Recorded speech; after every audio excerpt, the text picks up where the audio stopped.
Lakes. Yeah, we have to take the happy moments when they come in this story. A father along with his son and his daughter were pulled out from beneath the debris where they had been stuck for more than 2 days. A video shared by Syria's White Helmets shows rescue workers and people standing by erupting in wild celebration after the family was pulled out one after the other. Thankful they're alive.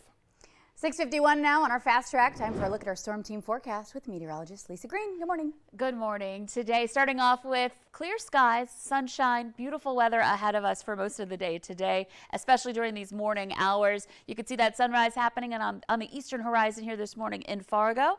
And expect to have a few areas where we have a little bit of fog that's developed with the clear skies and temperatures that are nice and mild here too. We're into the teens and 20s this morning. It's 20 degrees in Fargo and in Grand Forks, Thief River Falls at 21.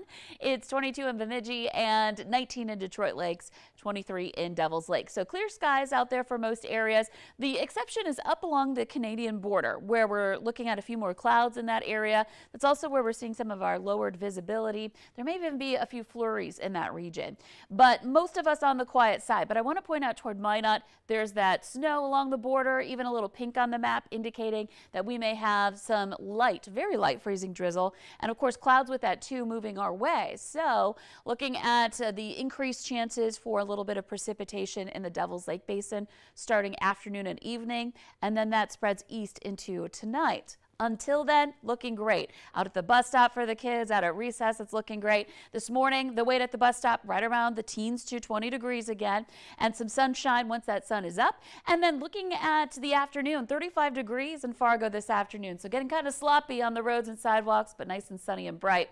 Again, later tonight, here comes that system. Now, this is going to be isolated to scattered areas of precipitation, so not everybody affected by it, but the possibility is there. Overnight, it switches to snow, some very light snow into Thursday morning, but the wind Thursday is going to be a huge factor. We're talking 40+ mile-per-hour wind gusts and cooler air moving in with that wind. Not Arctic at least, but still some cooler air, so we end the week into the teens on Friday. But don't worry, the weekend warming up just in time with some 30s on the way for Saturday and Sunday. And a big weekend to look ahead to. It is, and it looks like today, kind of that last day to really get out there and chip away at that ice remaining. Yeah, you know, because we're going to add a little more to it, that potential for more snow as well. So today's a good day for that. It's starting to get, really broken up already with the recent days of warming, the snowpack kind of ripening a little bit in areas. So it'll be a little bit easier even today to do it.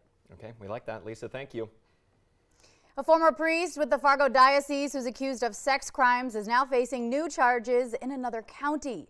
Officials say Father Neil Pfeiffer recently parted ways with the Fargo Diocese after being accused of sexual exploitation in Stutsman County. Police say it happened at the St. James Basilica in December, and now Pfeiffer faces that same charge in Logan County. Court documents say the alleged incident happened between March and June of 2021.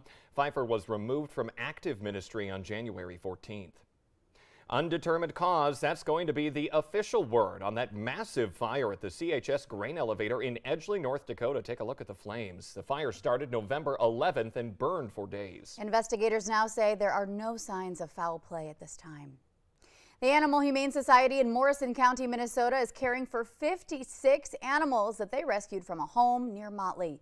Investigators say the dogs, cats, and other critters were all crammed inside a filthy house, with some kennels even stacked to the ceiling. All of the cats have been adopted. The dogs are now being monitored for any health problems. Drug task forces across the nation are finding more illicit drugs like fentanyl or heroin being laced with a veterinary tranquilizer. That trend has now made its way to the Red River Valley, and local law enforcement are fearing that it could become an even bigger problem. The Valley Today's Nashay Taylor is joining us live this morning in the newsroom with the details on the dangers of this new drug. What is the latest, Nashay? Good morning, Jordan and Ashlyn. Xylazine, also known as Tranq, is a veterinary tranquilizer which is most commonly used on large animals such as horses. Now, as mentioned, it has been found in a new trend, and it's showing up in illicit drugs such as fentanyl, and they're being laced with this tranquilizer. Now, Xylazine has not been approved for human use, and due to it being a the use of Narcan could become less effective when administered to save someone's life. Narcan is not effective with xylazine, and even with some levels of fentanyl, as that fentanyl potency becomes more. So one of the big public safety concerns broadly is that we may start to see more fatalities even with Narcan in the field. Now, the drug has the largest impact on the Northeast in states such as Pennsylvania and Maryland. Now, so far here in the Red River Valley, there have only been 3 xylazine-related deaths in 2021. Now, Fargo PD say as of recently, they have not seen any xylazine-related cases in our area. Jordan, Ashlyn. Awareness is key to get ahead of it. Thank you for bringing us that information this morning, Nishay. Minnesota Senate Democrats and Republicans are launching a new slate of consumer protection bills designed to shield people from catalytic converter thieves. This bill would require anyone who removes a catalytic converter from a car to put the vehicle identification number on that piece so it can be traced to the vehicle that it matches. Anyone in possession of an unmarked catalytic converter could be charged with a crime. A Crookston woman is facing criminal charges for keeping money that she was overpaid by the New Flyer of America company. Court documents say Irene Thompson has worked there since 2011. She made $25 an hour as an assembler. On December 30th, New Flyer accidentally deposited more than $137,000 directly into her account. Thompson got a letter from the company informing her of the mistake, saying that she needs to return it. Court records indicate that she has not done so. You may soon be able to drive a little bit faster on North Dakota interstates. The House passed a bill yesterday which would bump up the speed limit on the interstate to 80 miles an hour throughout most of the state. The need for speed. The plan gives the DOT flexibility to maintain the current speed limit in certain areas and to work with cities like Fargo for sections of the interstate within city limits. That bill now heads to the Senate. A high-priced find in New Zealand. Authorities there have recovered more than 3 tons of cocaine worth more than $320 million, all found floating at sea. You see it there. A police photo showed the haul apparently before recovery, all in a net supported on the ocean surface by floats. Police say it's the largest discovery of illicit drugs ever by New Zealand agencies. Now they believe the drugs were eventually destined for Australia. This one here is enough to make some Tennessee whiskey lovers cry. I think that's a country song. But anyway, a tractor trailer crash left dozens of bottles of Jack Daniel's whiskey all over an exit ramp on an interstate highway in Greensboro, North Carolina. Now, this scene was on Monday night. Whiskey glasses, whiskey tears, it all Yeah. makes sense. Crews worked for hours to clean up all those spilled whiskey bottles, man. Yeah. Well, it was a fadeaway jumper with 10 seconds left in the third quarter. LA Lakers forward LeBron James needed 36 points at last night's game against Oklahoma to pass Kareem Abdul-Jabbar's all-time NBA scoring record. And guess what? He hit the magic number of 38,388 points, all to take the title. The game halted in order to pay tribute to James and for Abdul-Jabbar to pass the torch, or in this case, the basketball, to the brand new record holder. Yeah. Are we surprised? Yeah, you We're see not him right surprised. there, shaking hands. Congrats to him. Well, this story you could say is a little nutty. It's about a California home, of course. No, it's an Airbnb. They got a call there about maggots. However, exterminators discovered it was mealworms from 700 pounds of acorns that were stashed in the wall. They cut the drywall open. They found all these nuts. They were going all the way to the top of that 2-story home. Gross. The culprits turned out to be a couple of woodpeckers who were Oh. poking holes and stacking the acorns. Yeah, watch out, Woody. You did a bad thing there. Thanks for hanging out, guys. Take care. Yeah, have a great day. We'll see you tomorrow.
Now on the Valley today, families reunited as the search for earthquake survivors continues in Turkey and Syria.